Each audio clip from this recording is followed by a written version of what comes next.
Le premier ex-président de la Ve République à être passé par la case prison. Le premier à avoir le luxe de se priver de faire le tour des JT pour vendre son livre. Quel public cible-t-on lorsqu'on réserve sa seule interview à un podcast filmé? Chez les jeunes, qui cherchait à convaincre Sarkozy? Je suis Lola Parra-Cravioto, journaliste à l'accent espagnol depuis 15 ans et fondatrice de la newsletter L'actu, ces trucs de vieux, où je décrypte les médias pour mieux comprendre notre époque. Je t'ai fait un clin d'œil pour t'abonner durant l'écoute de l'épisode. Parce qu'on va le voir avec mon invité, l'illusion du temps long des podcasts laisse une porte ouverte aux multitâches. Que tu sois en train de faire la vaisselle ou ton jogging, un petit clic, c'est toujours le bienvenu pour accueillir un nouvel ami au club. 21h30, un soir de mi-décembre. Je croise Nicolas Sarkozy. C'était en 2017, lors d'une soirée presse. L'attaché de presse me fait m'écarter sous le prétexte « Tiens, il y a une célébrité qui débarque ». À peine arrivé, la foule s'est jetée sur lui pour avoir un selfie. 3 de mes potes voulaient eux aussi une photo avec. Ils n'osaient pas. Lorsque Sarkozy part, entouré de ses gardes du corps, mes amis le suivent à l'extérieur au moment où l'ancien président peine à regagner sa voiture. Pas de bol, ils se font intercepter par les gardes du corps. Alors, Sarkozy se tourne vers son équipe, lève une main, il y a le temps pour une dernière. Mes potes repartent avec leurs photos, tout souriants, tout satisfaits, ils n'ont jamais voté pour lui. Ils ne l'aiment pas spécialement non plus. Mais un « ah ouais, il est sympa » leur échappe. Moi, c'est plutôt un « il est fort ». Parce que, malgré tout, j'ai gardé un bon souvenir de lui. Au-delà des accusations judiciaires et de tout ce qu'il a pu ou n'a pas pu faire, quelqu'un de patient, d'ouvert, d'agréable, d'accessible. Quelqu'un surtout qui maîtrise la com. Alors, quand il est passé pour la 2e fois dans le podcast Legend de Guillaume Play, je l'ai reconnu, cette maîtrise de la com. C'est une interview qui, comme journaliste, m'a à la fois étonné et mis mal à l'aise. Ces silences si bien posés. Ces tirs au but sans gardien, comme le dit très bien Charles Haroche. Auteur, avocat de formation, enseignant en rhétorique et technique du discours, notamment à l'ESCP, consultant en media training et fondateur de la excellente newsletter Objection, j'ai invité Charles à décortiquer dans mon dernier épisode de podcast les stratégies de persuasion et de communication à l'œuvre lors de la seconde interview en décembre dernier entre Sarkozy et Guillaume Play. Pourquoi l'analyser à froid presque 6 mois plus tard et peu après la fin du procès en appel de l'affaire Sarkozy-Kadhafi fin mai? Parce qu'on va voir si ça a marché ou pas. Cette vidéo a fait moins de vues que le premier passage de Sarkozy chez Legend en 2024. 1,7 million contre 4,4 millions. Est-ce que ça a provoqué un changement d'opinion sur Sarkozy dans le grand public? Pas vraiment. Sauf chez son public de fidèles qui a fait dépasser les 5 000 ventes de son livre « Journal d'un prisonnier en quelques jours ». Mais à quoi ça sert, quand on a été président de la République, de ne parler qu'à son socle, de ne convaincre que les convaincus? Je rappelle les faits. Dans l'affaire du financement libyen présumé de la campagne de 2007, Nicolas Sarkozy a été condamné en première instance pour des soupçons de corruption et d'association de malfaiteurs. Il a passé 11 jours en prison en novembre 2025 avant de faire appel de cette décision. Une fois sorti de prison, il a publié un livre, Le journal d'un prisonnier, chez Fayard, propriété du milliardaire Vincent Bolloré. Sarkozy refuse alors de donner une interview à un média audiovisuel qui ne soit pas Legend, l'un des podcasts le plus écoutés en France. Et aujourd'hui, l'ancien président attend le verdict de son procès en appel prévu à l'automne 2026. Bonne écoute.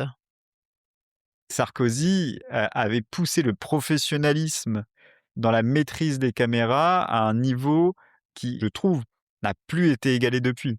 C'est-à-dire que tout était dans son ascension politique vu sur le prisme de il faut une prise de parole et il faut une caméra. Et il faut que l'image soit limpide. On sait que en 2004-2005, quand il prend la tête de l'UMP, il veut faire des conventions qui ressemblent aux conventions démocrates, aux conventions républicaines aux États-Unis, où l'image est impeccablissime.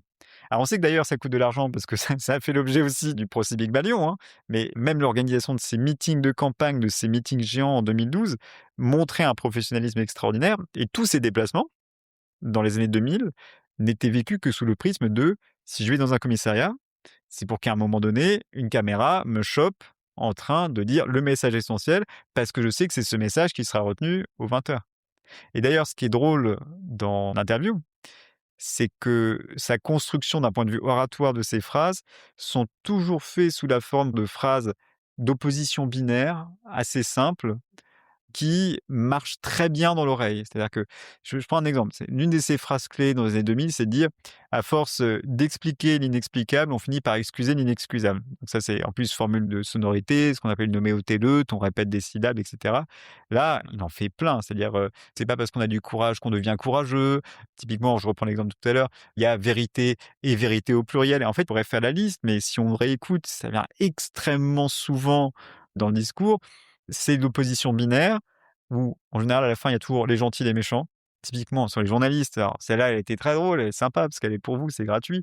Mais il dit, voilà, il y a les journalistes qui savent et qui ne disent rien, et ceux qui ne savent rien et qui disent beaucoup. Voilà, c'est des formules punchline, mais il sait que, et pour le coup, là, c'est pas lui qui a inventé ça, et instinctivement, c'est infaillible. Les gens retiennent le gras, le salé et le sucré. C'est que c'est une bataille pour retenir l'attention des auditeurs, et ça, voilà, c'est génial. Il sait que les gens vont retenir ça de son passage. Et d'ailleurs, ça n'y trompe pas parce que dans le côté illusion du temps long, c'est: «Ah, on va faire 1h40». En fait, c'est quoi le but? Bah, c'est de faire des reels sur Instagram et TikTok, et là, c'est les punchlines qui sortent, hein.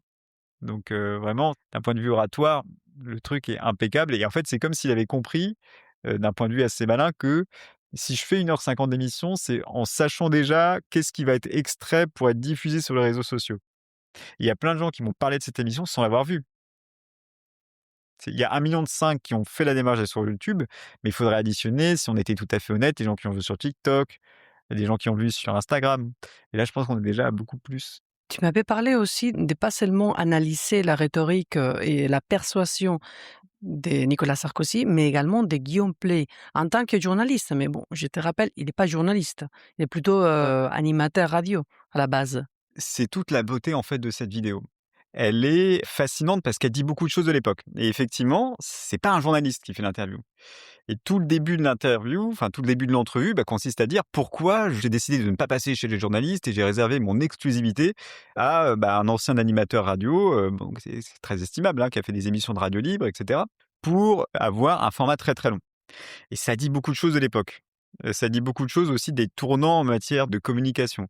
Là, je fais vraiment la version rapide, mais ce qui est intéressant, c'est que Sarkozy, à la base, c'est quand même un homme politique qui a été façonné par la télévision. C'est-à-dire que c'est par excellence l'homme qui a construit sa notoriété publique sur le fait qu'il était capable, dans les années 90, dans les années 2000, en quelques minutes, de laisser une marque à l'antenne. Il connaissait très bien les journalistes, il connaît très bien les codes du journaliste, et d'un point de vue oratoire, il est excellent là-dessus. Et quand il est arrivé au pouvoir en 2007, étonnamment, c'est le moment où le pouvoir de la télévision a commencé à décliner. Lentement, mais quand même à faire face petit à petit à la concurrence d'internet. Et moi, ce que je trouve intéressant, alors là, je fais une petite aparté, mais typiquement, quand il arrive en 2007, c'est le premier homme politique national à se prendre les pieds dans le tapis à cause d'Internet. C'est-à-dire qu'il y a le «Casse soit pauvre con», c'est une vidéo qui est devenue virale grâce à Internet. Il y a eu le fameux G7 où il a l'air d'être un petit peu déstabilisé après une entrevue avec Poutine et tout le monde pensait qu'il était ivre. Ça aussi, c'est une vidéo d'Internet. Et donc, il fait face à cette concurrence. Il termine son mandat en 2012. Et puis aujourd'hui, il dit, voilà, je ne vais pas aller face à un journaliste, c'est-à-dire quelqu'un qui apporte la contradiction sur un 20 heures, donc sur un format court, où on sait que l'objectif, ça va être de déstabiliser, ou en tout cas de chercher des contradictions dans un récit. Et donc on va aller, moi je dirais là, c'est un passeur de plat. C'est-à-dire que c'est Guillaume Pley, il arrive, il pose des questions extrêmement ouvertes, très gentilles, il appelle monsieur le président, il dit: «On est très heureux de vous avoir» et en fait, pendant 1h50, il va dérouler que ce qui est de nature à aller sur son récit. C'est-à-dire que moi, j'ai fait une petite comparaison parce qu'il y a une François Hollande qui est venu dans l'émission, les questions sont beaucoup plus, pas dire impertinentes non plus, mais elles sont beaucoup plus précises quand on est face à François Hollande que face à Nicolas Sarkozy, où les questions sont soit extrêmement ouvertes, du style, «Que ressentez-vous au moment d'une incarcération?» alors comme s'il allait dire que c'était une partie de plaisir. Ou alors quand elles sont fermées, c'est uniquement pour passer les plats. Moi, il y a un moment donné que je trouve génial, c'est la question, c'est: «Est-ce que vous avez craqué en prison?» comme si, Nicolas Sarkozy allait dire: «Ah bah oui, je me suis mis à pleurer au bout de 5 minutes». Je dis pas que c'est totalement inintéressant parce que en réalité, franchement, si j'avais vraiment Nicolas Sarkozy en face de moi, c'est peut-être des questions comme ça qui m'intéresseraient. C'est des questions de l'intime qui poussent à ce qu'on appelle parfois, une relation parasociale, c'est-à-dire quelque chose à sens unique où je peux apprendre des choses d'une star et en gros, moi je veux rien lui dire de ma vie. Mais la manière dont Guillaume Pley fait ses interviews, c'est vraiment le modèle du confessionnal.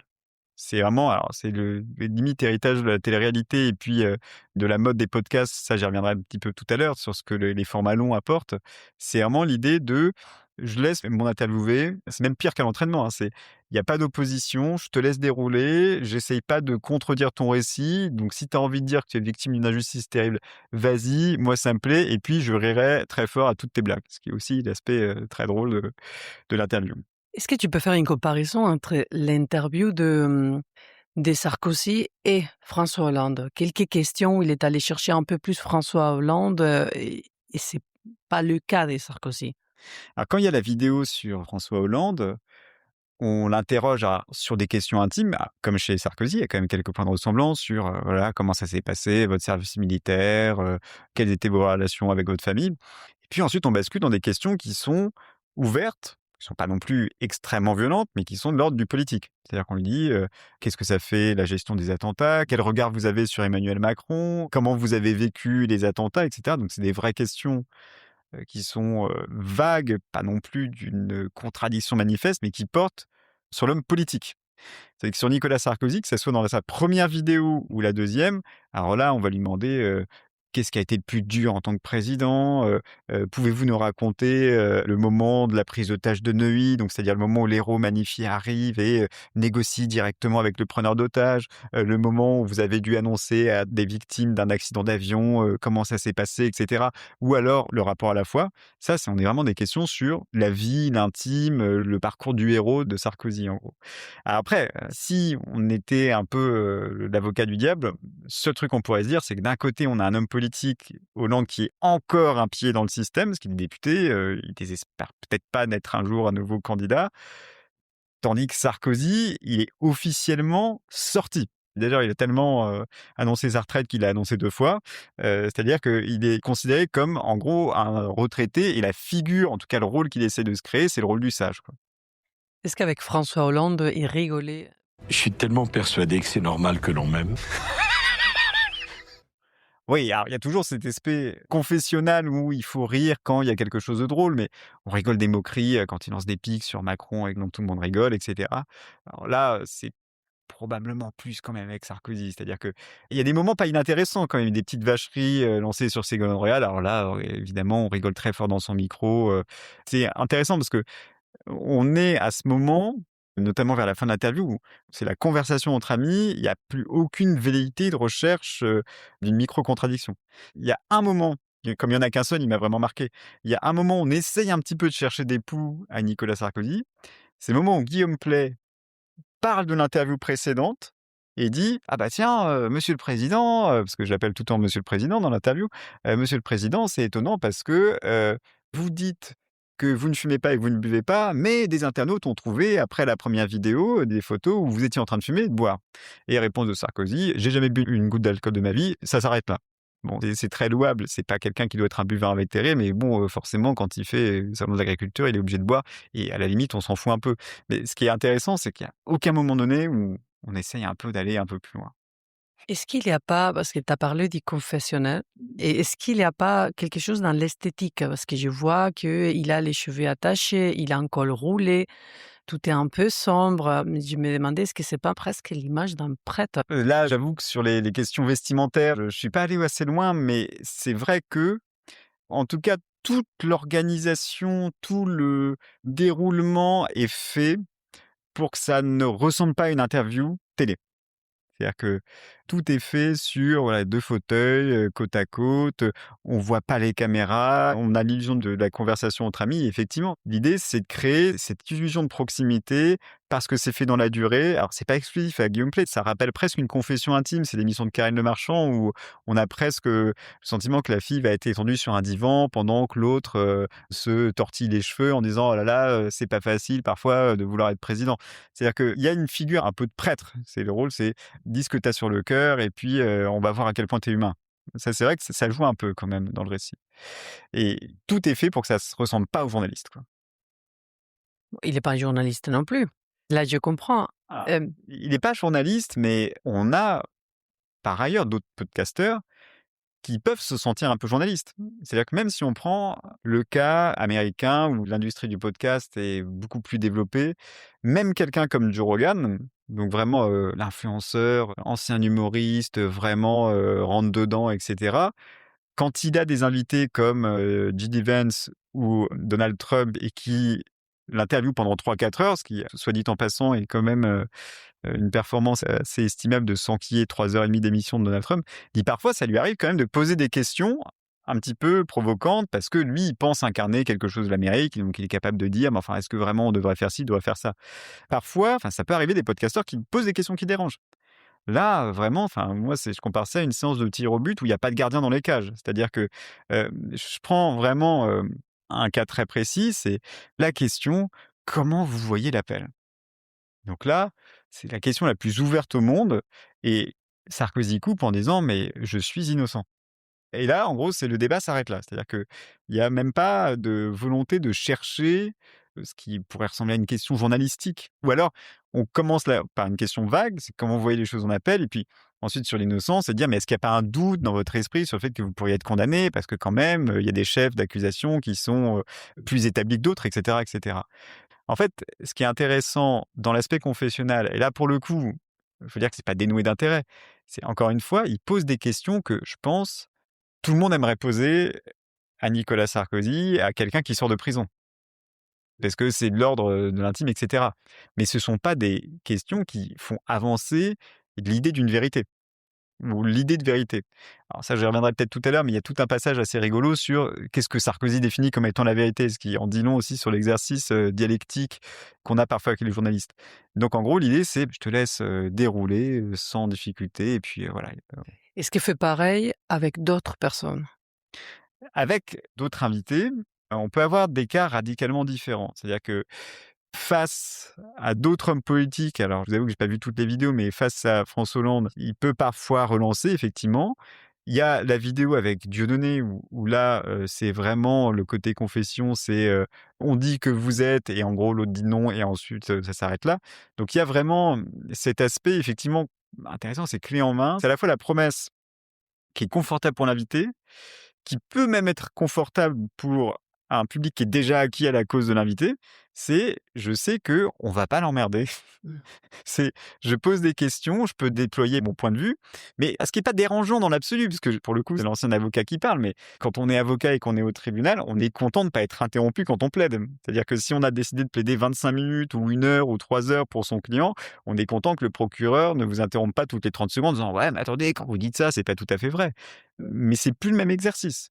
Quand on fait du média training, on dit, aux clients sans arrêt: «Faut avoir son objectif de com, faut savoir quel est le message essentiel qui doit être retenu par l'auditeur en sortant, faut connaître quel public on vise et faut savoir quel rôle on va se construire». Là, on sait qu'il y aura aucun accroc et ça va pas se construire dans l'adversité. Après encore une fois, la difficulté, c'est, quel public on vise. Là, c'est on vise un public de convaincus. Je pense qu'il y a très peu d'anti-sarkozystes qui, vont taper pour leur plaisir personnel Nicolas Sarkozy interview dans leur barre de recherche, qui vont ressortir comme par magie, convaincus, par l'innocence du personnage. 2 ou 3 fois déjà, tu insistes sur le fait qu'il appelle tout le temps «Monsieur le président». Je revérifierai quand même ce point, Ah. mais c'est vrai que, ce qui est intéressant dans les interviews des présidents de la République, là, pour le coup, je vais remonter à un tout petit peu plus loin. il y a tout ce jeu de déférence vis-à-vis des institutions et c'est une question, je pense, qui traverse l'esprit de pas mal de journalistes, c'est: «Est-ce que j'appelle le président monsieur le président ou par son nom?» Il y a un débat relativement récent qui est de 2018 et Macron qui était allé se faire interviewer par Plenel et Bourdin, donc choisissant vraiment le côté RMC et le côté, Mediapart pour vraiment être bien en étau. Tout le monde avait noté que les journalistes l'appelaient systématiquement Emmanuel Macron. Certains s'étant un peu offusqués du fait qu'on respectait pas les règles. Mais chez les journalistes, je crois que de plus en plus quand même, surtout quand c'est un ancien président, on a tendance à ne pas tomber dans cette espèce de déférence. Et là, quand c'est surtout un président condamné, c'est pas anodin quand même de respecter cette espèce de convenance républicaine, quoi. Oui, moi, je te confirme que j'aime pas beaucoup et que je comprends pas pourquoi on continue. Mais c'est quelque chose de la France qu'on continue à dire Monsieur le ministre alors qu'il a été ministre il y a 30 ans. C'est plutôt personnel. Toute l'interview, quand je l'ai revue là pour la troisième fois, je me suis demandé si s'il n'était pas pacté. Il y a un moment même où il est en train de lire des citations des livres Guillaume Play. Il sort le fait. Il dit oui, oui, c'est les faits que votre équipe m'a donné. Donc, on se demande est-ce qu'il a donné déjà les feuilles, des questions qu'il devait poser? Alors, là, déjà, je suis obligé de souligner pardon? Hein? Non, non, mais c'est non, en fait, je suis obligé de souligner quand même quelque chose qui est pas de l'ordre du procès d'intention, c'est-à-dire que, bah, on peut faire des partenariats avec les jeunes. Ça se sait, c'est-à-dire que c'est même écrit pendant les vidéos, il y a: «Si vous voulez faire un partenariat, vous allez sur tel mail» et donc on peut dire: «Bah, tiens, j'aimerais bien faire interviewer un tel» et cetera. Ça, on sait que c'est possible. Après, moi, je ne sais pas si c'est le cas du livre, parce que évidemment, là, je peux pas, supputer, mais c'est vrai que il y a ce côté fiche de lecture, où d'ailleurs l'interview, c'est qu'une interview littéraire. C'est-à-dire que bon, c'est un peu une version un peu light de La Grande Librairie où on dit: «Ah oui, page 35, j'ai vu que», effectivement. Ce serait intéressant d'avoir les conditions de l'interview. Est-ce que ça a été, par exemple, tourné avant la sortie du livre avec les bonnes feuilles? Ça, c'est aussi un scénario qui est tout à fait possible. Effectivement, là, encore une fois, on va que sur l'objet littéraire, on va uniquement là où Sarkozy a envie d'aller.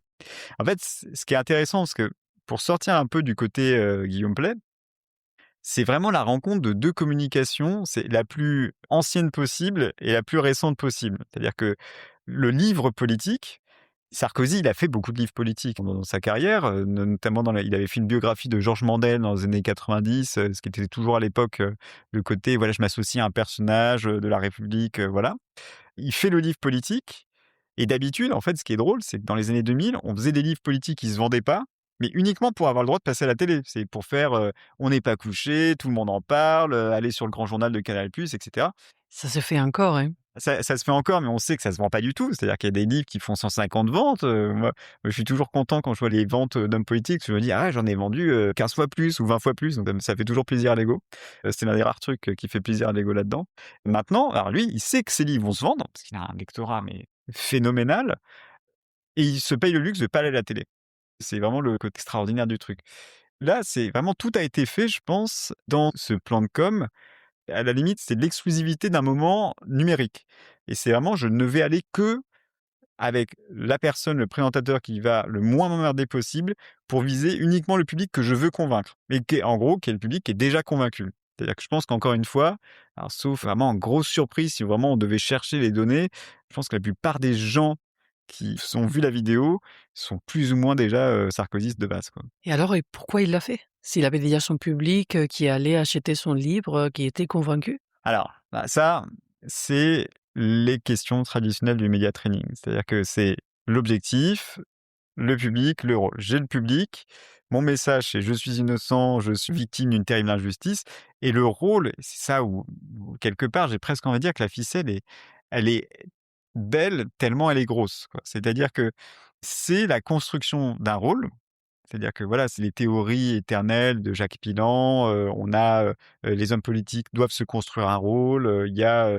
le personne dynamique, il y a la personne, le sage et cetera et là, il veut incarner vraiment ces figures, messianiques, christiques et c'est: «Je vais façonner vraiment le rôle à mon image». C'est la personne victime d'une injustice, c'est le héros qui et elle est en prison, je veux dire, là où la ficelle est grossissime, c'est: «Quel livre j'apporte en prison?» une biographie de Jésus et Monte Cristo. C'est-à-dire que là, vraiment, c'est le héros victime, prisonnier et qui sort de la prison, mais bien sûr plus fort qu'il ne l'était en rentrant, qui se rend compte que ses amis sont vraiment ses amis, que ses ennemis sont vraiment ses ennemis, mais je suis pas là dans la vengeance, et cetera. Le message essentiel aussi qu'il veut faire passer, c'est vraiment un message de alors qui je pense n'amusera pas les juges, qui est vraiment de, je n'ai aucune conscience de la gravité des faits qui me sont reprochés. Je veux dire, je prends un passage qui, pour moi, est vraiment sidérant. C'est le moment où Sarkozy raconte le moment où il a été condamné. Là, pour le coup, c'est à la fois le spécialiste rhétorique et l'ancien avocat qui parle. C'est Guillaume Pley qui dit: «Comment vous avez vécu le moment de la condamnation?» Et Sarkozy dit: «Quand j'arrive et qu'on dit que je suis relaxé des premiers chefs, d'accusation, tout le monde pensait que j'allais être relaxé». Alors déjà, pause, en tant qu'avocat, c'est extrêmement fréquent. Je veux dire, c'est pas non plus du domaine de l'impensable qu'on soit relaxé de certains chefs et pas du plus gros qui est association de malfaiteurs, qui en plus est, soit dit en passant, une infraction qui est même contestée chez les pénalistes parce que c'est assez facile de dire de quelqu'un, bah voilà, vous êtes dans l'association, on n'a pas prouvé de choses sur vous, mais comme vous connaissez des truands, hop, bim, vous passez par la case prison. Bon. Ensuite, il dit, j'étais très loin d'imaginer que ça pouvait m'arriver. Alors, je vais vous dire un secret, quand on arrive jusqu'à ce processus, c'est-à-dire qu'on s'est tapé garde à vue, juge d'instruction, tribunal, audience et qu'on arrive au moment du verdict, en général, alors il faut vraiment avoir une sorte de sentiment d'invincibilité pour vous dire que ça peut pas vous traverser l'esprit que, vous puissiez être condamné à de la prison. Et tout le récit, c'est, la juge change de regard, elle baisse les yeux, au moment de dire le verdict final, comme si en gros, même elle était consciente de la terrible injustice et que en gros, c'est le symbole de la machination, c'est que j'arrive même pas à regarder les gens dans les yeux quand je les envoie en prison. Attendez, là franchement, c'est ce qui est extraordinaire dans le moment, c'est il nous fait un récit cinématographique qui, encore une fois, alors là, pour le coup, je vais dire avec beaucoup de sincérité, ça fait pas plaisir de se faire condamner, hein, je veux dire, moi, j'ai vécu ça en tant qu'avocat, c'est-à-dire de voir le moment où le juge annonce une décision de justice. Non seulement ça fait pas plaisir, mais même physiquement, c'est extrêmement douloureux. Mais même un journaliste, allez, pas agressif, très complaisant, très sympathique, aurait pu quand même faire une relance en disant: «Mais à aucun moment donné, vous êtes dit que ça faisait partie des possibles?» parce que j'ai des gens innocents qui finissent en prison, ça arrive. Je veux dire et même en étant innocent, on peut avoir la lueur de doute raisonnable de se dire: «Ah ouais, quand même, peut-être que le juge va pas comprendre et m'envoyer en prison». Mais tout le récit, vraiment le but, c'est de construire le rôle de, bah, typiquement, là, c'est on aurait presque dit la scène justement du dernier Monte Cristo avec Pierre Niney, c'est le type qui comprend pas ce qui lui tombe sur la tête et est victime d'une machination infernale. Tout est construit là-dessus. Même en étant un journaliste, mais raisonnablement peu violent, il y a plein de questions qu'on aurait aimé poser, quoi. Le moment était en particulier. Qu'est-ce que vous imaginez ces jours-là en allant au tribunal le Mmh. 25 septembre? Vous imaginez en seconde que vous pourriez être condamné? Jamais, personne n'imaginait ça. Alors là, c'est ça, Et d'abord, on l'a pris comme une formidable nouvelle parce que j'étais relâché des 3 cas chefs d'inculpation les plus graves.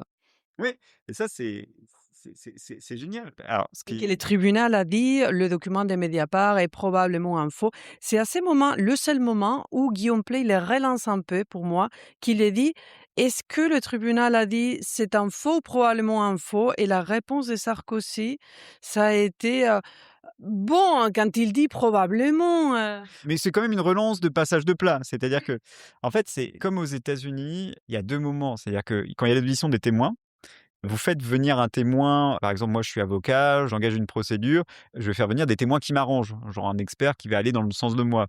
Là, pour moi, ça me rappelle de ce moment, c'est l'avocat qui pose des questions passage de plat, c'est: «Donc vous êtes sûr que c'est probablement un faux?» et l'autre peut dire: «Oui, c'est même plus que probablement, c'est un faux» et en gros, tout ça, c'est fait pour renforcer, mais un la thèse principale. C'est-à-dire qu'on est très loin de l'avocat de la défense qui, lui, va essayer de chercher des contradictions, poser des questions fermées, créer un algorithme, tendre un piège.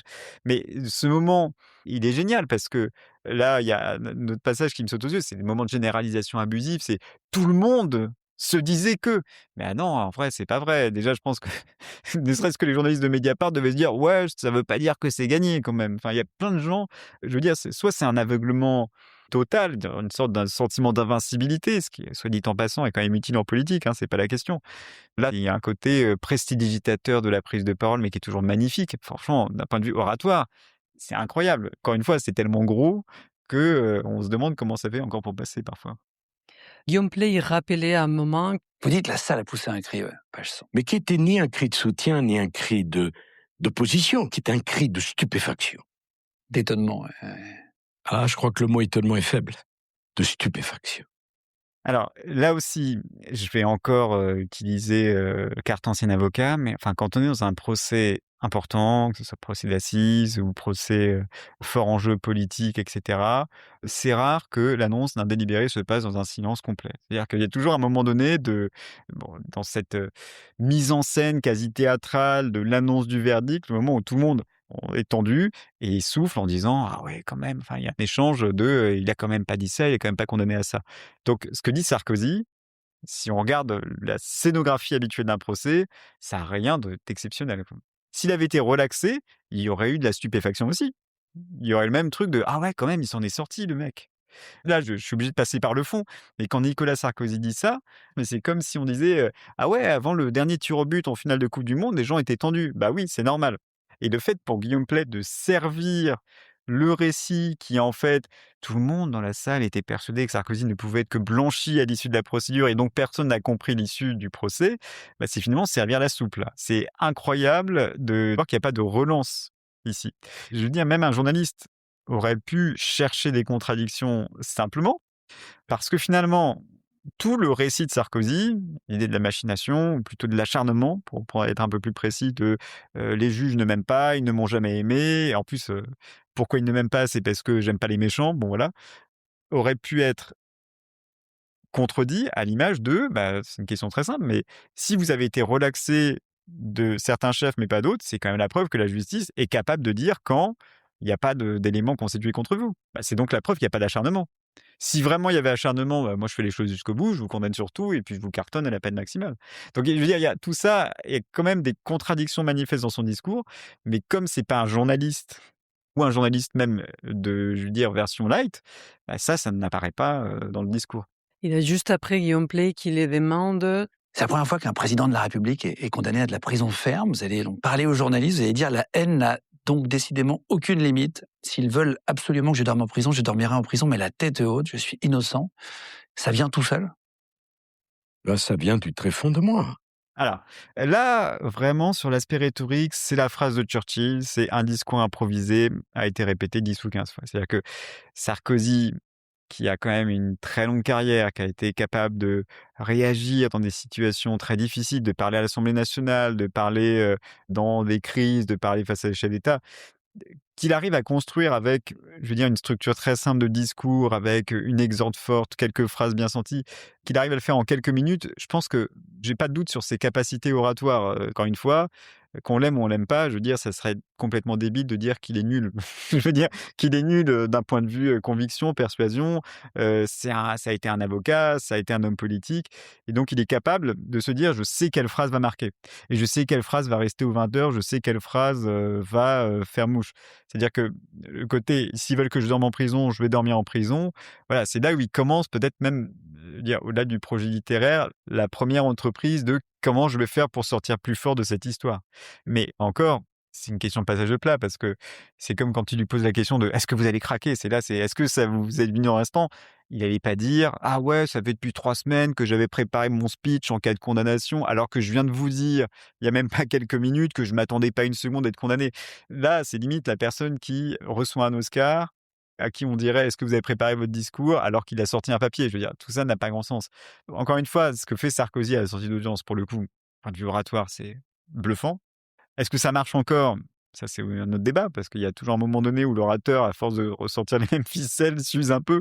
Puis c'est plus difficile de dire qu'on est innocent après la condamnation qu'avant. Sur la question de Guillaume Pley, encore une fois, c'est une question qui est très ouverte, où il n'y a pas de recherche de contradiction, où ça ne peut être qu'à sens unique dans le récit qu'on va faire derrière. Il y a même un moment où quand il dit. Et tout ce que je dis depuis 10 ans, rien. 13 ans même. Hein. Enfin, bon, en fonction de la durée des instructions, des mises en examen. Rien de ce que je dis, depuis le début, n'a été contredit par les faits. Donc on dirait presque qu'il les tend la main pour lui dire c'est plus de 10 ans, c'est encore. Ça m'a étonné un peu. Oui, alors il y a des figures de relance qui sont faites, il y en a très peu, hein, objectivement. Mais quand il y a relance, c'est toujours dans le sens du client, quoi. C'est toujours fait pour, c'est quand même, ça devait être même très dur. C'est-à-dire qu'on a que des choses qui vont dans le sens de, du récit que Sarkozy essaie de construire. On peut avoir de: «Est-ce que vous en voulez vraiment aux gens? Est-ce que vous» quand il y a la partie quasiment générique de fin, à la fin de l'émission, sur, en gros, qui a été gentil, qui a été méchant. C'est-à-dire que c'est lui qui spontanément vient parler de Ségolène Royal. Pour le coup, un moment assez rigolo quand même, faut dire, de l'interview. Est-ce que tu peux rappeler un Ouais. peu quand Je rappelle, en gros, c'est à la fin de l'émission. Grosso modo, il y a un passage en vue de tous ceux qui ont été sympas avec lui et méchants avec lui. Donc il y a les gentils qui sont restés gentils, donc il y a la famille, et cetera. Il y a ceux que j'aime moins, mais qui ont été gentils, donc là, brosse à reluire pour Marine Le Pen, Sébastien Chenu, et puis il y a les méchants qui sont restés méchants. Et là, à un moment donné, Guillaume Pley dit: «Ah oui, il y a aussi Ségolène Royal, qui a dit quelque chose de vache sur vous, est-ce que vous pouvez en parler?» Et là, hop, on tend le micro à Sarkozy, qui a la possibilité de dire: «Oui, Ségolène Royal a dit que si elle avait perdu en 2007, c'est parce qu'il y avait l'argent de Kadhafi. Peut-être que, pour sa défense, elle ne comprend même pas ce qu'elle dit». Donc ce qui est très élégant. Après, je peux comprendre que Sarkozy ait une dent contre Ségolène Royal, voilà, c'est pas la question. Je veux dire, la politique, c'est pas des lapins de 6 semaines non plus. Mais c'est incroyable parce qu'à aucun moment donné, on essaie de chercher la petite bête sur ces questions. Là, c'est vraiment du passage de plat, 100. je sais que souvent, Play il le fait, c'est normal dans les podcasts, c'est dire, on vous a invité parce qu'il y a votre livre, mais c'est beaucoup plus pour moi que d'autres fois très gênant de regarder à la caméra de la minute, 2, presque 3. Si vous les cherchez, je vous le mettrai dans la description de l'épisode, c'est la page, je sais pas quoi, 96. Si vous allez lire, je crois qu'il y a comme 3 ou 4 fois la relance. Alors là, j'avoue que c'est pas mon domaine de compétence, mais à minima, il y a quand même un petit problème de déontologie parce que on sent qu'on frise le public reportage. Si vous voulez, c'est pas que c'est un objet hybride, c'est un objet qui est volontairement maquillé. On ne sait pas si c'est totalement une interview, on ne sait pas si c'est totalement un confessionnel, on ne sait pas jusqu'où il y a de la connivence. Et effectivement, alors c'est là où je vais aller un peu plus loin dans l'analyse. C'est aussi bizarrement ces moments qui desserrent l'interview et l'objectif de l'interviewé. Parce que quand on rappelle que c'est quand même pour un livre, on rappelle à l'auditeur qui peut être en perte d'attention que, au fond, le but, c'est quand même d'acheter quelque chose. On s'inscrit dans le cahier des charges, j'ai envie de dire, qui était prévu par l'interviewé. Moi, j'ai peu de souvenirs, par exemple, quand je regarde des interviews politiques de typiquement Édouard Philippe qui fait un livre sur voilà ce que je pense de la France. Son dernier, c'était Le Prix des mensonges. J'ai peu de souvenirs de Léa Salamé qui a interrompu l'interview sur France Inter en disant: et d'ailleurs, vous pouvez acheter des livres sur Amazon, vous pouvez acheter dans les librairies. Ça n'arrive pas, quoi. Donc c'est clair que il y a une confusion des genres qui, là, pour le coup, je pense, dessert l'invité. Il y a quelque chose qu'on n'a pas encore abordé et quelque part, Sarkozy a raison. Il dit: «Je prends cette interview parce que je veux du temps long». Dans la presse, en particulier, la presse télé, on coupe, assez facilement. On sait on n'a plus de temps, c'est fini. Alors là, pour faire de l'analyse de fond, je reprends un avis critique qui avait été formulé par un analyste américain qui s'appelle Nate Silver, qui est un spécialiste de l'opinion, qui revenait sur la disparition prochaine du show de Stephen Colbert. Donc c'est les late shows, vraiment c'était la grande messe américaine de fin de soirée, et qui disait à peu près ça, effectivement, qui disait: moi, si j'ai un livre à vendre, en fait, j'irai plus dans un podcast spécialisé où je sais que je vais toucher des gens qui pensent déjà un peu comme moi, plutôt que d'aller effectivement à 23h, qui est l'équivalent du 20h en gros chez nous en France, où je sais que ça va durer 5 minutes, qu'on va me couper de 2 coupures pub et qu'on va faire 3 blagues en même temps. Et effectivement, c'est vrai que s'il était mis aux 20h, ça aurait été 10 minutes où il faut se taper les contradictions du journaliste, et c'est un débat pour le coup ouvert, où il peut y avoir la tentation chez certains journalistes de dire: moi je recherche pas la vérité, je recherche le moment où je vais déstabiliser l'interviewé. Ce qui va m'intéresser le plus, c'est typiquement Léa Salamé qui dit en podcast, bizarrement sur un temps long, qui dit: moi je recherche pas la vérité, je recherche le moment où l'interviewé va être face à un vertige, quoi. Où il va se dire: tiens là je sais plus quoi répondre et je suis un peu bloqué. Et effectivement, je pense, du point de vue Sarkozy, en termes de confort, c'est clair qu'il y a pas photo. C'est comme si je vous disais: si je veux gagner au foot, je préfère jouer une équipe de CFA2 plutôt que de jouer une équipe qui fait la Ligue des champions. Donc je peux comprendre l'intérêt clairement pour, l'interviewé de choisir ça. Donc ça pose d'un point de vue stratégique, d'un point de vue difficulté, c'est clair que c'est ce qu'il y a de mieux. Mais c'est là où j'en viens, dernière étape de l'analyse. C'est ce qu'il y a de mieux si on veut uniquement viser des gens qui pensent déjà comme vous.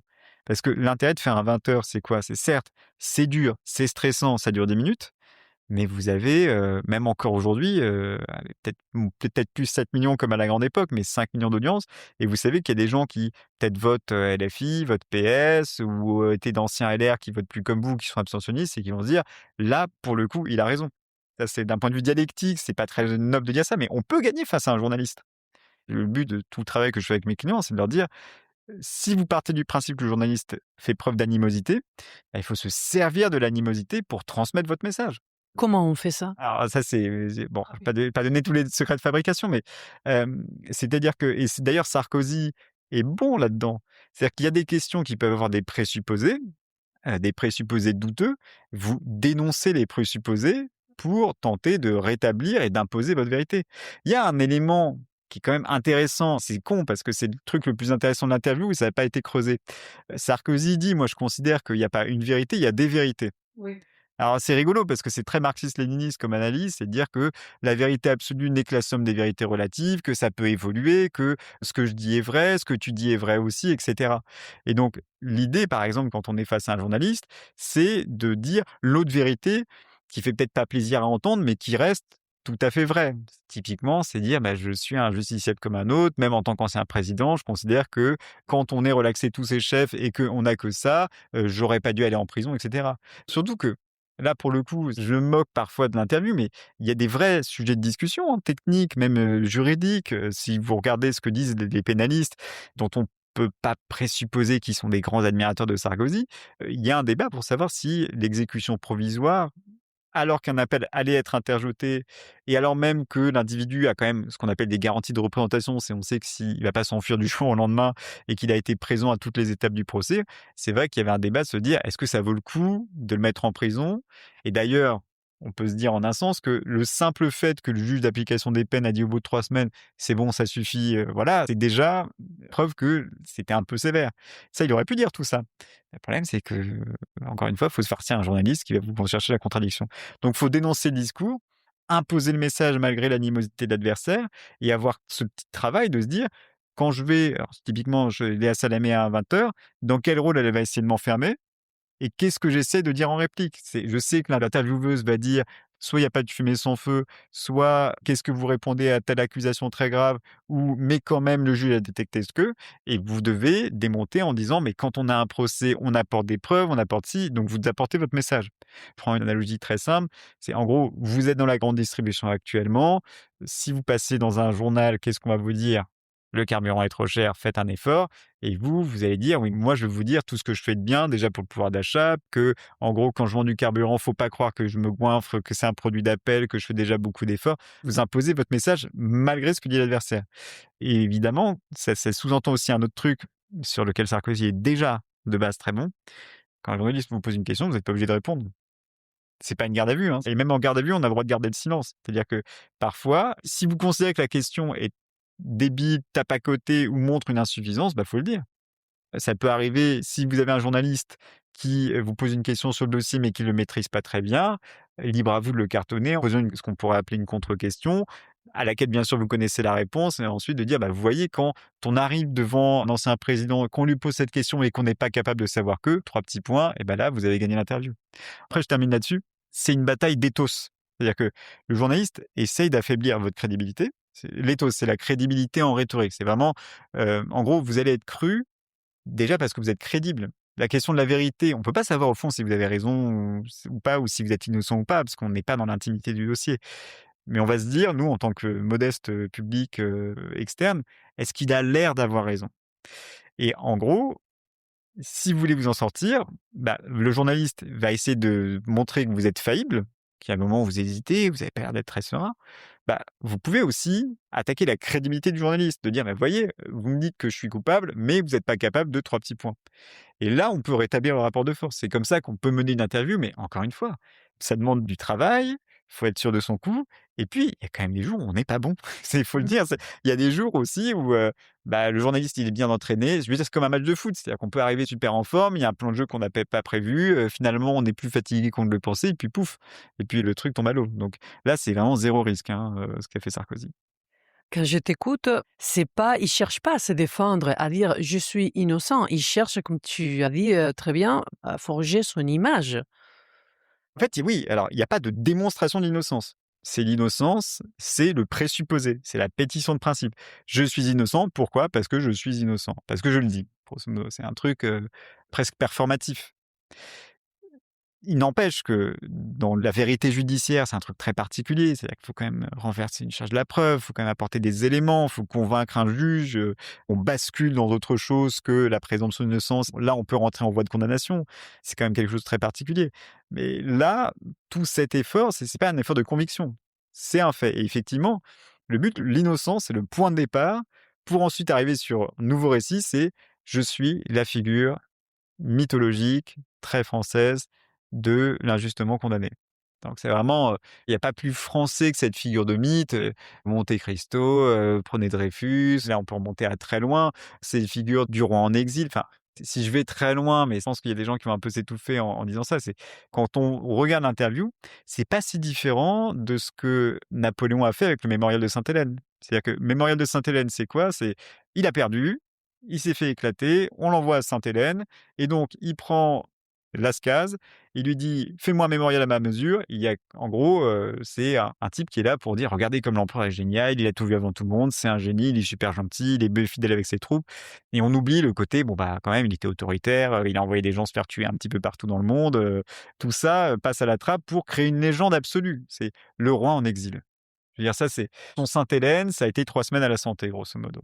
Pour revenir juste à la citation que tu disais des vérités, c'était vérité dans mon esprit, il peut se conjuguer qu'au pluriel parce qu'il y a ma vérité, mais il y a celle des autres. De ceux qui m'aiment ou m'aiment pas, il y a la vérité du moment, la vérité du passé et la vérité du futur. Mais ces livres, je les mis sur le timbre de l'authenticité, la sincérité.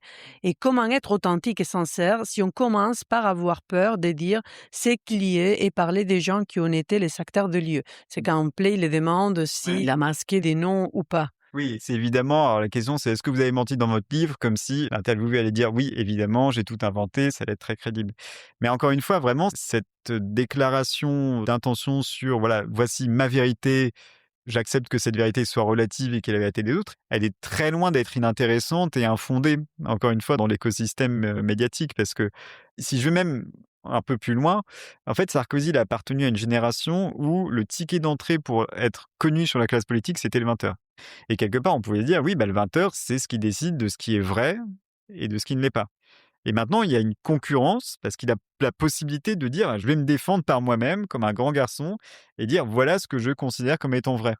Et ça, c'est intéressant parce que c'est cette idée de concurrence des vérités qui va lui permettre de s'en sortir quand même dans cet écosystème. Si il avait été condamné en 2000, allez, on va dire 2008 à de la prison ferme, il aurait été beaucoup plus embêté pour pouvoir se défendre par lui-même.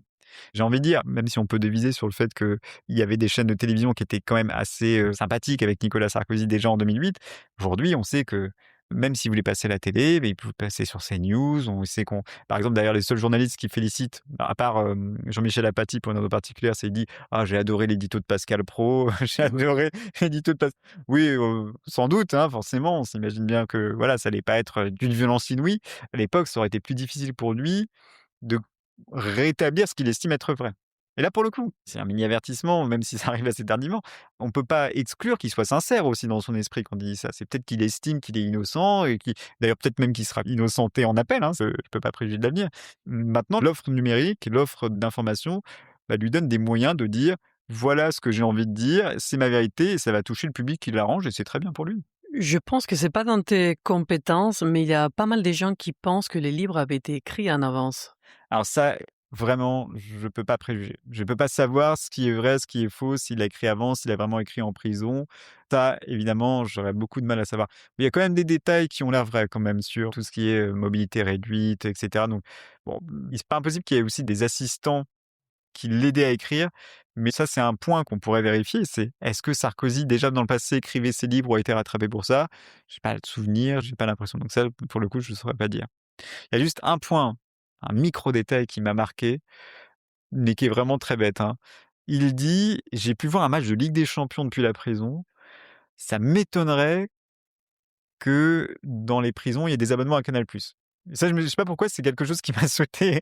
C'est un petit micro détail technique. Je me suis dit: «Tiens, mais personne n'a cherché à vérifier si ça pouvait être vrai, même matériellement, quoi». Parce que je pense que c'est pas difficile d'avoir l'information. Oui, parce que c'est vrai qu'il y a un moment où il dit qu'ils l'ont pris, la tablette, dans laquelle il regarde des films et qu'il a son abonnement. Oui, c'est ça. Donc, je me suis demandé: «Tiens, comment il a fait pour regarder la télé?» Il dit qu'il y avait une petite télé, machin, donc, ou qu'il y avait la radio. Peut-être qu'il écoutait à la radio, ça c'est possible, mais bon, ça c'est vraiment des micro détails techniques. Non, vraiment sur la question de savoir si c'est lui qui l'a écrit, j'avoue que je sèche un peu. Peut-être qu'on pourrait juste s'amuser à faire une analyse de style, de différence entre ses mémoires et son livre, si on veut vraiment s'amuser à faire ce procès en authenticité. Je pense qu'il a pu l'écrire, parce que voilà, ça c'est possible. Pour le coup, voilà, c'est pas dans mes compétences, donc je m'avance pas trop. Il y a un moment assez tôt, d'ailleurs, il parle du changement. Parce que quand il lui pose la question Play, ce qui le fait d'être passé à la prison, ça vous a changé? Et je sais pas s'il essaye pas de faire un jeu comme je suis un homme nouveau, ça change tout le monde. Oui, alors ça aussi, c'est le truc du mythe, très français, hein. C'est, la personnalité qui revient de prison, c'est l'axe de la rédemption, je suis quelqu'un de meilleur. Je veux dire, voilà, vous prenez Jean Valjean, c'est ça, c'est il est bagnard, injustement condamné parce que c'est pour avoir voulu aider un enfant à manger. Il sort de prison, ça devient quelqu'un d'encore meilleur alors qu'il aurait pu être très méchant. C'est non seulement ça et puis je vais vous dire aussi, un autre truc, c'est quand il parle de changement versus immobilisme, ça aussi, c'est le truc, ça va renforcer l'image éternelle qu'il a eue. C'est: «Moi, j'étais dynamique, Chirac, il était fainéant, il faisait rien». Voilà, c'est tous les trucs qui a toujours guidé son image politique, que ce soit avec les gens qui l'ont précédé sur Chirac ou ses successeurs, Hollande, à chaque fois: «Oui, Hollande, il est nul et moi, je sais faire des trucs» et cetera. Ça, c'est évidemment, la ritournelle éternelle, donc mais encore une fois, c'est important dans la théorie des rôles parce que il sait qu'il a une image et tout ce qu'il fait ne doit faire que renforcer son image. Je suis dynamique, j'aime le changement, il faut dans une vie avoir 1000 vies, faire plein de choses en même temps. Enfin, ça, c'est vraiment le b.a-ba de la construction du rôle, quoi. Bah, il est pas seulement parce que tu dis qu'il est très fort en oratoire, mais c'est pas que ça. Tu as dit qu'il connaît très bien la presse, les journalistes, c'est quelqu'un qui connaît très bien la communication. Ouais. Je connais quelqu'un qui a travaillé avec lui quand il bon, pas travaillé avec lui, mais il travaillait à Neuilly quand il était maire et quand ils l'ont demandé, de l'argent, il a dit: «OK, je vous donne de l'argent, mais quand j'aurai une prise de parole en public, je vais, derrière» parce que c'était une association, des gens de l'association, quelqu'un qui vient de la télé, qui quand même a 70 ans, j'ai presque 40 ans, les rides, vieille pour ça, mais qu'il a compris si bien. Et je sais pas s'il a un media trainer ou il a une équipe de com incroyable ou c'est lui-même qui comprend, mais Alors ça, c'est un avis personnel, c'est une hypothèse. Il a, pour le coup, encore une fois, on peut rien lui faut lui reconnaître clairement ça. Il a un instinct et je pense qu'on ne peut pas être à son niveau sans avoir cette forme d'instinct. Il peut avoir des conseillers, je pense que ça lui est arrivé, des gens qui ont dû lui dire vers 2003-2004: «Hey, il y a un truc qui s'appelle YouTube, tu devrais peut-être jeter un coup d'œil et cetera, c'est peut-être l'avenir». Il y a toujours des gens, des conseillers qui sont très forts pour, dénicher les futures tendances, mais il a effectivement cet œil de savoir tout de suite, quand il arrive dans une salle, qu'est-ce qui va marcher. Et c'est l'aspect, effectivement, qui est fascinant dans ces bêtes politiques, c'est d'aller là où on l'attend le moins. Et effectivement, c'est vrai qu'à 70 ans, c'est là, pour le coup, je fais aucune comparaison sur les politiques, mais c'est aussi quelque chose que Donald Trump a. C'est-à-dire que c'est Trump, c'est un homme de télé par excellence parce qu'il est né là-dedans. Enfin, je veux dire, il était millionnaire avant, mais il a été connu du grand public grâce à la télé. Mais c'est quand même quelqu'un qui a été capable de voir dans Twitter un outil de communication massive, dans les podcasts en 2024, un outil de communication massive. Et pour reprendre en gros l'image sur ce qu'a fait Sarkozy, le Trump, Kamala Harris, c'est hyper éclairant. C'est l'équipe de campagne de Harris dit: «On va faire à l'ancienne, télé, terrain, terrain». Donc on va faire du porte-à-porte et dire aux gens: «Vous allez voter Harris», et les gens disent: «Ouais, ouais, tout à fait», et on fait des interviews, sauf que qu'est-ce qui se passe quand on fait des interviews dans les grandes émissions? Et ben, les journalistes, ils sont pas là pour être vos copains. Ils vous posent des questions très emmerdantes et il y a notamment Kamala Harris, quand même situation un peu compliquée, sur le plateau de The View. On lui pose la question: «Qu'est-ce que vous allez faire différemment de Joe Biden, sachant que vous avez été sa vice-présidente pendant 4 ans?» Et là, elle s'attendait pas à cette question, elle a du mal à répondre. Et ça tourne en boucle. sur les réseaux sociaux. C'est vrai que Trump, il fait quoi? Déjà, quand il veut faire une interview média, il va chez Fox News, on lui dit: «Vous êtes un mec super, on vous adore, le 6 janvier, ça n'existe pas» et quand il fait des podcasts, il va chez Joe Rogan, on lui sert la soupe, de temps en temps, on fait semblant d'être un peu en désaccord, mais le truc se passe très bien et forcément, les gens qui regardent sur leur portable, quand ils sont aux toilettes et qu'ils voient Trump, ils oublient qu'ils avaient dit à la fille qui faisait du porte-à-porte pour Kamala Harris: «Super, je vais voter pour eux» et en fait, ils voient quelque chose sur son portable en disant: «En fait, le mec est très sympa. Qu'est-ce qu'on me parle d'insurrection et de coup d'État? Le mec rigole avec Joe Rogan, c'est donc mon pote». Et c'est ça, en fait, pourquoi je parle de 2024, c'est que peut-être qu'il a ça en tête, Sarkozy, en 2027, c'est se dire: «Ce qui marche aux États-Unis, il y a pas de raison que ça marche pas en France». On crée l'illusion de proximité et le tour est joué, quoi. Les gens qui t'ont parlé des reels, qui sont pas vus ou écouté l'interview, ils te disaient quoi exactement? À chaque fois, c'est les moments vraiment punchy de l'interview qui sont repris, où il y a une bonne phrase et cetera et à chaque fois, ils disent: «Mais attends, on va faire l'expérience». Non, mais c'est vrai, c'est intéressant et c'est simple, on peut aller, parce que je veux pas dire de bêtises, hein, ça serait quand même trop con. Si on va sur légendes médias, hop, on va descendre parce que Sarkozy, ça va pas mettre longtemps avant de réapparaître.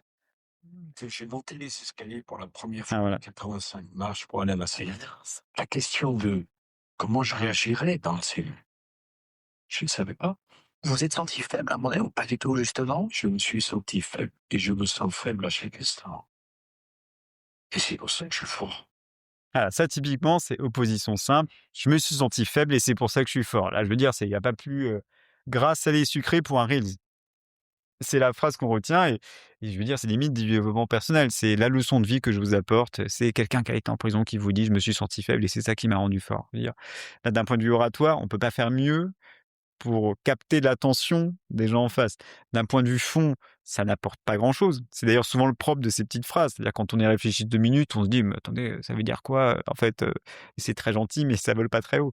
Mais c'est extraordinaire d'un point de vue persuasif. C'est-à-dire que l'efficacité est maximale. Et ce que les gens me disent, déjà, c'est souvent ils me disent: «Ah oui, j'ai pas vu l'interview, mais j'ai vu le reels» et à chaque fois, évidemment, c'est le côté soit ceux qui l'aimaient déjà disent, «Ce qu'on lui a fait, c'est quand même dégueulasse» et ceux qui l'aiment pas disent: «Il est quand même fort». C'est souvent le côté qui est aussi, extraordinaire chez Sarkozy, c'est il peut se prendre des murs. Il a quand même eu 1000 raisons, je pense, de se faire atomiser dans sa vie politique et je parle même pas de la vie judiciaire. À chaque fois, il donne l'impression de se relever, donc il y a un côté un peu, il construit une sorte d'aura par le verbe. J'ai un ami journaliste qui dit, «On peut l'aimer ou pas l'aimer, mais fascine, les Français». C'est Bah, il a cet aspect fascinant qui entraîne autant c'est le double jeu de la fascination, l'attraction que la répulsion. On oublie qu'il a été quelqu'un d'extrêmement populaire. C'est-à-dire que je suis allé regarder un peu les sondages de popularité pour pas ne être aveuglé dans ce que je dis. C'est dans une logique d'esprit critique. Quand il est élu président, les premiers mois de son élection, il était dans des scores de popularité exceptionnels. Ce qui montrait bien que tout le côté, voilà, dynamique, rentre dedans et cetera, a séduit à un moment donné et même d'un point de vue, sociologie politique, il perd l'élection en 2012, finalement, dans un score qui est moins bas que ce que les sondages lui laissaient espérer. Donc finalement, il perd à 48,5 alors que je crois que les tiages étaient plutôt, 47, 46, 45 d'après les enquêtes d'opinion. Donc ce qui est intéressant, c'est comment voir que cet individu s'est construit sur une image excellemment bien construite, avec des très bons communicants et que, alors même qu'il est officiellement hors du jeu, il continue cette entreprise de: «Je veux être associé à, telle figure de récit, telle figure de mythe», en gros, c'est de ne jamais s'arrêter et c'est un débat, hein, parce que je posais quelques questions à des amis journalistes sur ce qu'ils pensaient un peu de tout ça. Il y a la double dimension chez Sarkozy, c'est-à-dire la dimension: «Je ne jamais m'arrêter à apparaître comme cette personnalité publique, dynamique et cetera».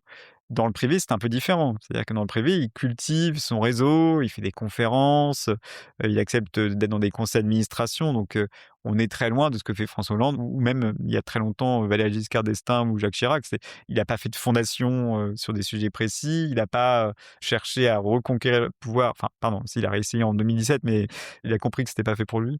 Mais voilà, il travaille dans les conseils d'administration, il fait des conférences très, très chères, parfois même avec des gens pas forcément recommandables. Il y a cette espèce de double jeu qui est assez intéressant chez lui. Encore une fois, faut être tout à fait juste avec Nicolas Sarkozy dans le sens où c'est pas le seul à accepter les interviews chez Guillaume Pley.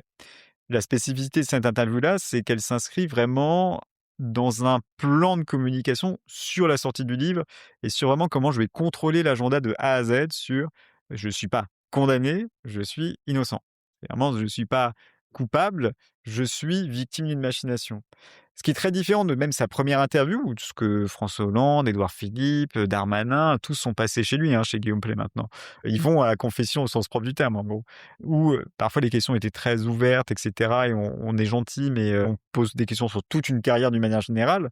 Là, c'est vraiment comment je maîtrise toute la com de A à Z, quoi. Que ce soit l'écosystème des podcasts, que ce soit ce type de vidéo qui n'est pas tout à fait du podcast quand même.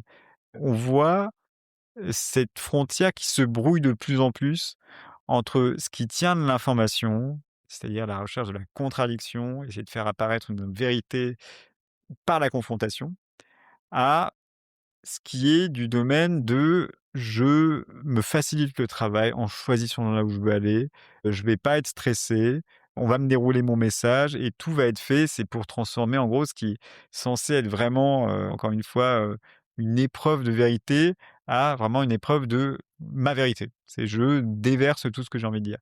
Il faut analyser ça à double distance, qu'il y a ce qu'on gagne, parce que pour le coup, tout n'est pas inintéressant, les questions qui sont posées sont parfois celles qu'on aurait envie de poser entre copains. Mais il y a ce qu'on perd évidemment, c'est, en fait, quel est le rêve? Comment je me forge ma propre opinion?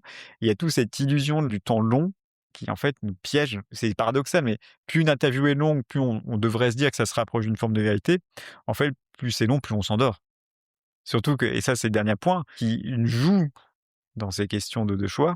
On sait, il y a des études qui ont été faites justement sur les podcasts, que tout est fait dans le multitasking. C'est-à-dire que personne ne se dit: «Tiens, je vais mettre mon enceinte dans mon fauteuil, j'écoute le podcast de A à Z en étant stoïque et en prenant des notes».